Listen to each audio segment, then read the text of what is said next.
আসসালামু আলাইকুম, আমি নাইমুর মোর্শেদ নীরব। স্বাগতম জানাচ্ছি আমাদের চ্যানেলে।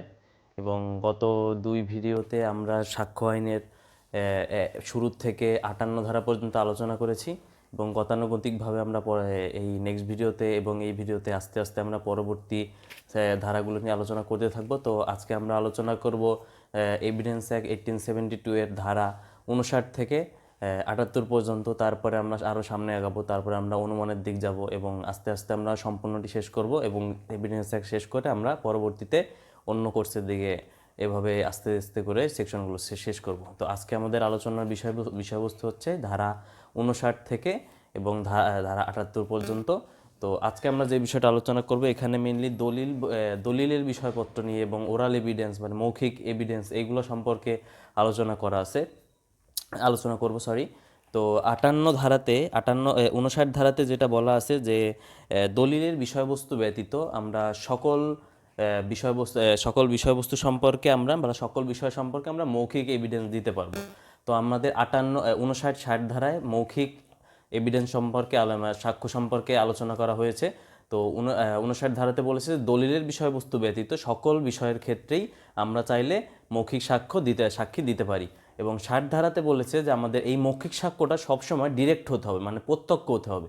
প্রত্যক্ষ জিনিসটা কি? প্রত্যক্ষ জিনিসটা হচ্ছে এখানে 3-4টি বিষয় আমরা বিবেচনা করতে পারি। প্রথম বিষয়টি বলতে পারি আমরা দেখার বিষয়টি, তারপরে শোনার বিষয়টি, তারপরে অনুধাবনের বিষয়টি, তারপরে বিষয়টি উপলব্ধি বা সেই বিষয়ে অভিমত, এই বিষয়গুলোর ক্ষেত্রে। যেমন আমরা যদি বিষয়টা একটু এলাবোরেট করি তাহলে আমরা বলতে পারি যে যে একটি বিষয় দেখার বিষয় হলে নিজের চোখে সেই বিষয়টি দেখতে হবে। যে কোনো একটি বিষয় চাক্ষুষ বিষয় সম্পর্কে কেউ একজন সাক্ষ্য দিছে, সেই সাক্ষ্যটি সে নিজে বিষয়টি মানে স্বয়ং চক্ষু দ্বারা সেটি দেখেছে, সেই বিষয়টি সে চাক্ষুষ সাক্ষী হিসেবে গণ্য হবে এবং এটিকে বলা হয় ডিরেক্ট।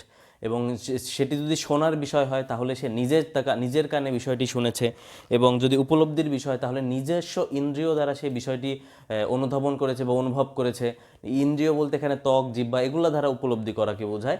এবং তারপরে আবার আরেকটি বিষয় বলতে পারি অভিমতের বিষয়, যে কোনো একটি বিষয় সম্পর্কে সে অভিমত দিচ্ছে বা তার মতামত দিচ্ছে, সেই অভিমতটি হতে হবে তার নিজস্ব মতামত। যদি সেটি তার নিজস্ব বা স্বয়ংক্রিয় মতামত হয় তাহলে সেটি প্রত্যক্ষ সাক্ষী হিসেবে গৃহীত হবে। এবং এটি 60 ধারায় বলা হয়েছে মৌখিক সাক্ষীর ব্যাপারে, যে মৌখিক সাক্ষীটি সবসময় ডিরেক্ট হতে হবে বা প্রত্যক্ষ হতে হবে। এই বিষয়গুলো সংযুক্ত হতে হবে, তাহলে সেটিকে গৃহীত মানে প্রাসঙ্গিক সাক্ষী হিসেবে গণ্য করা হবে, মৌখিক সাক্ষী হিসেবে গণ্য করা হবে। এবং আরেকটি মৌখিক সাক্ষ্য হিসেবে আরেকটি এখানে ব্যতিক্রম কিছু হয়েছে। আমরা গত ভিডিওতে আলোচনা করেছি 32-33 ধারা সম্পর্কে। এখানে 32-33 ধারাতে আমরা যেই বিষয়গুলো আলোচনা করেছি সেই বিষয়গুলোর ক্ষেত্রে মৌখিক সাক্ষ্য আইনে এই জনশ্রুতিমূলক সাক্ষ্য যেটা আছে সেটা গৃহীত হয়। জনশ্রুতিমূলক সাক্ষ্য হচ্ছে হেয়ারস এভিডেন্স, যেটা মানে লোকমুখে যেই কথাগুলো শোনা হয় সেই কথাগুলোকে বলা হয় হেয়ারস এভিডেন্স। নর্মালি সাক্ষ্য আইনে হেয়ারস এভিডেন্স মানে গৃহীত হয় না, গ্রহণ করা হয় না, সেটি গ্রহণযোগ্য নয়। হেয়ারস মানে শোনা কথাগুলো একটি মানুষ কিছু মানুষ কিছু বিষয় নিয়ে আলোচনা করছে এবং সেই বিষয়টা আমি শুনেছি, সেই বিষয়টা নিয়ে আমি কোর্টে সাক্ষ্য উত্থাপন করতে পারবো না, বা সেই বিষয়টি আমরা বিবৃতিটি দিয়ে আমরা সাক্ষ্য উপস্থাপন করতে পারবো না যে অমুক লোকের কাছ থেকে আমরা এই কথাটাই শুনেছি, শোনা সাক্ষ্যটা আমি কোর্টে উপস্থাপন করতে পারবো না এবং কোর্টে সেটা গৃহীত হবে না। তো এইটার কথাই বলা হয়েছে হেয়ারস এভিডেন্স, যে মৌখিক সাক্ষ্যের ক্ষেত্রে হেয়ারস এভিডেন্স গ্রহণযোগ্য নয় সাধারণত। কিন্তু আমরা যে 32-33 ধারার কথা বললাম, যেটা আমরা গত ভিডিওতে আলোচনা করেছিলাম, সেই 32-33 ধারার ক্ষেত্রে এই হেয়ারস এভিডেন্সটি গ্রহণযোগ্য হয়। এবং এই দুটি হচ্ছে ব্যতিক্রম শাখা, যেগুলো আমরা গত ভিডিওতে আলোচনা করেছিলাম। আপনারা চাইলে সেই আমাদের চ্যানেলে যে গত ভিডিওটি দেখে আসতে পারেন। তো এরপরে আমাদের যে বিষয়টি আসছে মৌখিক সাক্ষীর পরে, এরপরে আসছে আমাদের দলিলগত সাক্ষীর বিষয়টি। কারণ আমাদের দুই ধরনের সাক্ষ্য থাকে, একটি মৌখিক এবং একটি দালিলিক সাক্ষ্য, যেগুলো আমরা পূর্ববর্তী ভিডিওতে আলোচনা করেছি। তো মৌখিক সাক্ষ্যর বিষয়টা 59-60 ধারায় বলা আছে, যেগুলো আমরা মাত্রই আলোচনা করলাম। এবং এর পরবর্তীতে আসছে দালিলিক সাক্ষ্য। দালিলিক সাক্ষ্যর বিষয়টি শুরুতেই আলোচনা করা হয়েছে ধারা 61-তে। ধারা 61-তে বলা হয়েছে যে দলিলভুক্ত সাক্ষ্যগুলো দুই ভাগে বিভক্ত হয়েছে। একটি হচ্ছে প্রাথমিক সাক্ষ্য, দ্বিতীয়টি হচ্ছে মাধ্যমিক বা গৌণ সাক্ষ্য। এটি বলা হয়েছে ধারা 61-তে। এবং ধারা 62-তে এই প্রাথমিক সাক্ষ্যটা নিয়ে বা প্রাইমারি এভিডেন্সটাকে নিয়ে আলোচনা প্রাইমারি ডকুমেন্ট এভিডেন্সটাকে নিয়ে এখানে আলোচনা করা হয়েছে।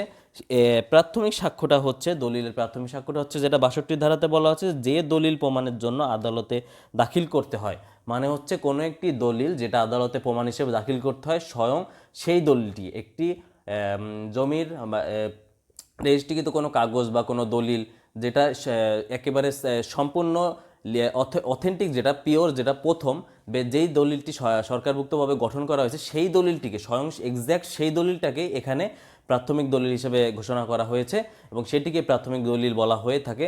এবং পরবর্তীতে যেটি 63 ধারাতে আলোচনা করেছে সেটা হচ্ছে মাধ্যমিক বা গৌণ সাক্ষ্যগুলো সম্পর্কে দলিলের। এখানে মাধ্যমিক বা গৌণ সাক্ষ্যগুলো হচ্ছে এখানে 5টি ধরন বলা হয়েছে যেগুলোকে মাধ্যমিক সাক্ষ্য হিসেবে বিবেচনা করা হয়, যেটি স্বয়ং বা এক্স্যাক্ট সেই ডকুমেন্টই নয়, সেই ডকুমেন্ট ব্যতীত অন্যান্য যেই সেগুলোর পার্সপেক্টিভ ডকুমেন্ট থাকে বা সেগুলো রিলেটেড যে ডকুমেন্ট থাকে সেগুলোকে মাধ্যমিক বা সেকেন্ডারি এভিডেন্স বলা হিসেবে অনেক সময় কোর্টে গ্রহণ করা হয়, সেগুলো আমরা আস্তে আস্তে এখন আলোচনা করব। তো 63 ধারাতে যে বলা হয়েছে মাধ্যমিক সাক্ষ্যটা সম্পর্কে, যে কোন সাক্ষীগুলোকে, কোন দলিলগুলোকে মাধ্যমিক সাক্ষ্য হিসেবে গণ্য করা হয়, এখানে 5টি বিষয়কে উল্লেখ করা হয়েছে। প্রথমটি হচ্ছে সত্যায়িত জাবেদা নকল, যেটা সার্টিফাইড কপি যেটা থাকে একটি দলিলের, আমাদের যে অথেন্টিক বা পিওর যে দলিলটি আছে বা এক্স্যাক্ট যেই দলিলটি শুরুর দলিলটি আছে সেই দলিলের যেই সার্টিফাইড কপি বা জাবেদা নকলটি আছে সেগুলোকে আমরা সেকেন্ডারি এভিডেন্স হিসেবে কখনো কখনো কোর্টে পেশ করতে পারি।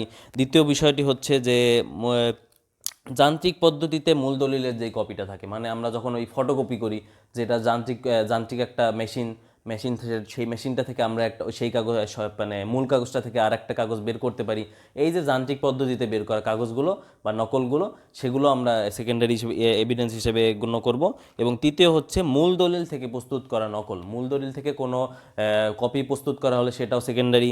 এবং চতুর্থ হচ্ছে যে পক্ষ দলিল সম্পাদন করেনি তার বিরুদ্ধে সম্পাদিত দলিলের প্রতিলিপিটি। এবং সর্বশেষটি হচ্ছে কোনো দলিলের প্রত্যক্ষদর্শীর মৌখিক সাক্ষ্য, যে মূল দলিলটি দেখেছে এবং যে চাক্ষুষ প্রমাণ সেই মূল দলিলটির, তার বক্তব্য মতে বা তার স্টেটমেন্টগুলো যখন নেওয়া হয় সেই দলিলটি সম্পর্কে, সেটাকেও সেকেন্ডারি এভিডেন্স হিসেবে অনেক সময় গণ্য করা হয়ে থাকে। এরপরে যে বিষয়টা আলোচনা করা হয়েছে 63 ধারাতে এই 5টি বিষয় আলোচনা করেছে যেগুলোকে সেকেন্ডারি এভিডেন্স বা গৌণ বা মাধ্যমিক সাক্ষ্য বলা হয়ে থাকে দলিলের বিষয়বস্তুর ক্ষেত্রে। এরপরে 64 ধারাতে যে বিষয়টি বলা হয়েছে যে দলিলভুক্ত বিষয়গুলো সবসময় প্রাথমিক ডকুমেন্ট দ্বারা প্রমাণ করা হয়, যদি শুধুমাত্র 65 ধারার কিছু এক্সেপশন তোলা হয়েছে, সেই 65 ধারার এক্সেপশনগুলো ব্যতীত।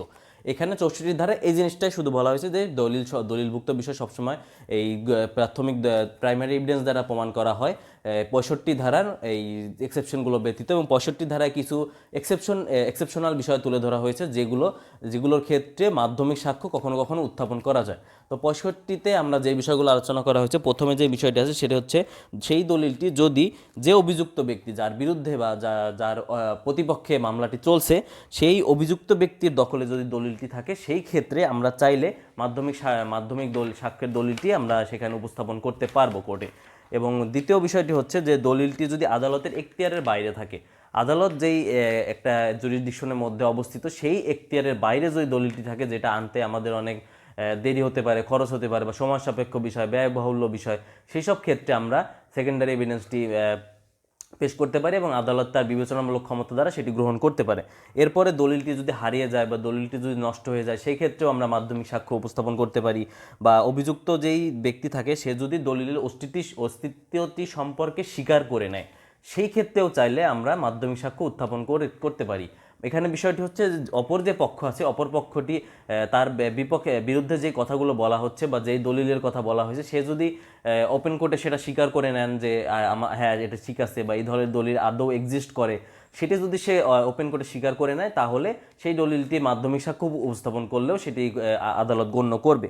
এরপরের বিষয়টি হচ্ছে দলিলটি যদি স্থানান্তর অযোগ্য হয়, দলিলটি যদি আমাদের কোর্টে উপস্থাপন করা সম্ভব না হয় বা কোনো সময় সাপেক্ষের বিষয় হয়, সেই ক্ষেত্রে মাধ্যমিক সাক্ষ্য আদালত গ্রহণ করতে পারে। এবং সরকারি দলিল হলে সেক্ষেত্রেও মাধ্যমিক সাক্ষ্য হিসেবে দেওয়া যেতে পারে।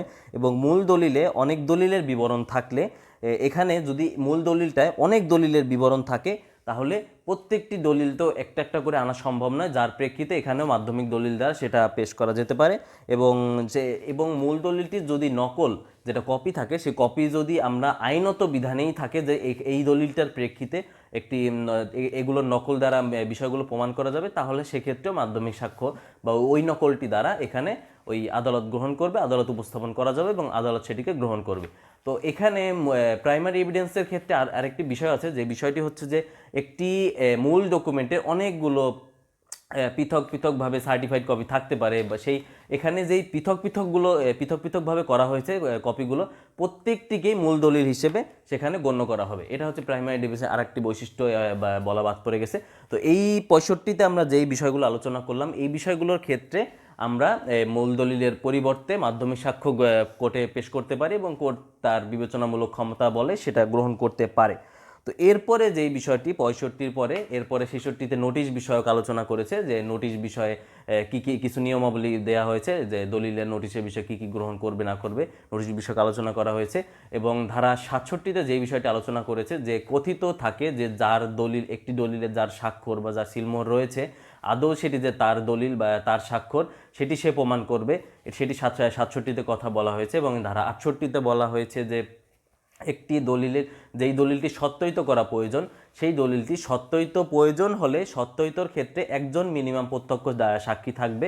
এবং যদি উইলের দলিল ব্যতীত বাদবাকি দলিল, অন্যান্য দলিলের ক্ষেত্রে সেটি যদি রেজিস্ট্রিকৃত থাকে তাহলে সেটি আর দরকার পড়ে না।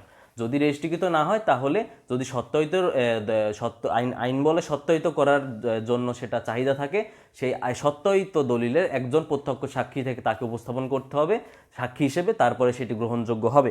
এটি 68তে বলা হয়েছে। এরপরে আমাদের যে বিষয়টি আসে সেটি হচ্ছে যে সরকারি দলিলের বিষয়গুলো, কোনগুলো সরকারি দলিল, কোনগুলো বেসরকারি দলিল, যেই বিষয়গুলো আলোচনা করা হয়েছে ধারা 74-এর ক্ষেত্রে। ধারা 74-এ আলোচনা করা হয়েছে পাবলিক ডকুমেন্ট বা সরকারি দলিলের ক্ষেত্রে। তো কিছু সর্বসাধারণের দলিল আছে, যে সকল দলিলগুলো সরকারি দলিল হিসেবে গণ্য করা হয়। যেমন প্রথমত বলতে পারি কোনো সার্বভৌম কর্তৃপক্ষের একটি দলিল, বা দ্বিতীয়ত হচ্ছে সরকারি প্রতিষ্ঠান বা ট্রাইব্যুনালের কোনো একটি দলিল, বা বাংলাদেশ বা কমনওয়েলথের কোনো অংশের বিদেশের আইন প্রণয়নকারী শাসন বিভাগ যারা থাকে, বিচার বিভাগ যারা থাকে, আইন প্রণয়নকারী যারা থাকে, এই সব অফিসারের কার্য বা কার্যবলের যেসব লিপিবদ্ধকৃত দলিল থাকে, বিবরণ থাকে, সেই দলিলগুলোকে সরকারি দলিল হিসেবে গণ্য করা হয়ে থাকে। এবং আরেকটি বিষয় আছে যেগুলোকেও সরকারি দলিল হিসেবে গণ্য করা হয়, সেগুলো হচ্ছে বাংলাদেশের জন্য সর্বসাধারণের জন্য যেই রক্ষিত দলিলগুলো থাকে, ব্যক্তিগত দলিলগুলো রক্ষিত থাকে সরকারের কাছে, সেগুলোকে অনেক সময় পাবলিক ডকুমেন্ট হিসেবে গণ্য করা হয়। যেমন মামলার একটি রায়, একটি ডিক্রি, এখানে পার্সোনালি একটা মামলার একজন ব্যক্তির জন্য রায় দেওয়া হলেও সেটা যেহেতু সরকারের কাছে লিপিবদ্ধ আছে বা সরকারের কাছে রক্ষিত আছে, সেই দলিলগুলো আমরা পাবলিক ডকুমেন্ট হিসেবে জানবো। যেমন বলতে পারি মামলার রায়, ডিক্রি, ভোটার তালিকা, রাজস্ব বিবরণী, খতিয়ান, চার্জশিট, সিআরপিসির 164 ধারা যে স্বীকারোক্তিমূলক বক্তব্য, ওয়ারেন্ট বা সমন থাকে, সেই বিষয়গুলো। তো এরপর আমাদের যে বিষয়টি রয়েছে সেটি হচ্ছে বেসরকারি দলিল, যেগুলো সেটা আমাদের ধারা 74-এ সরকারি দলিলের কথা আলোচনা করা হয়েছে, এবং 75 দলিলে বলা হয়েছে যে 74 ধারা যেসব বিষয়পত্র রয়েছে সেই বিষয়াবলী ব্যতীত অন্যান্য যে দলিলগুলো রয়েছে সবগুলোই বেসরকারি দলিল হিসেবে গণ্য করা হবে। এবং 76 ধারায় বলা হয়েছে যে প্রয়োজনীয় ফি প্রদান করে সরকারি দলিলের একটি সার্টিফাইড কপি বা প্রতিলিপি পাওয়া যায়। এই যেটা আমরা সেকেন্ডারি এভিডেন্সের ক্ষেত্রে দেখেছি যে সার্টিফাইড কপির একটি বিষয় আছে। তো এখানে 76 ধারায় একটি প্রয়োজনীয় যে ফি থাকে, সেই নির্দিষ্ট ফিটা প্রদান করে একটি দলিলের সার্টিফাইড কপিটা গঠন করা যায় বা তৈরি করা যায়। তো 77 ধারায় আবার বলা হচ্ছে যে এই যে সার্টিফাইড কপি বা জাবেদা নকলটি যেটি থাকে, জাবেদা নকল দাখিল করেও দলিল প্রমাণ করা যায়। যেটা হচ্ছে যে সর্বসাধারণ যে দলিলের নকল বা দলিলের অংশবিশেষের নকল বলে বুঝতে দেওয়া হয়, সেই দলিলের বা তার অংশবিশেষের বিষয়বস্তু প্রমাণ করতে এই সার্টিফাইড কপিগুলো যেটা করা হয়, যে জাবেদা নকলগুলো তৈরি করা হয়, সেগুলো কোর্টে উপস্থাপন করা যায় এবং সেগুলো কোর্টে বিবেচনামূলক ক্ষমতা বলে সেগুলো গ্রহণ করতে পারে। এবং সেই দ্বারাও মামলার পরবর্তী স্টেজ বা যেই স্টেজের জন্য দলিলটি উপস্থাপন করা হয়েছে সেই বিষয়গুলো প্রমাণ করা যায় এবং কোর্ট সেগুলো গ্রহণ করতে পারে। তো এই ছিল আমাদের দলিল বিষয়ক আলোচনাগুলো, মৌখিক সাক্ষ্য এবং দলিলগত সাক্ষ্যর ক্ষেত্রে। এই ছিল আমাদের ধারা ৭৫ আলোচনা। এবং এর পরবর্তীতে আমরা পরবর্তী বিষয়গুলো আলোচনা করব এবং ধাপে ধাপে আমরা প্রত্যেকটি বিষয় আলোচনা করে যাব। তো আজকের ভিডিও এই পর্যন্তই, আশা করি আপনাদের ভালো লেগেছে। ধন্যবাদ সকলকে। আসসালামু আলাইকুম।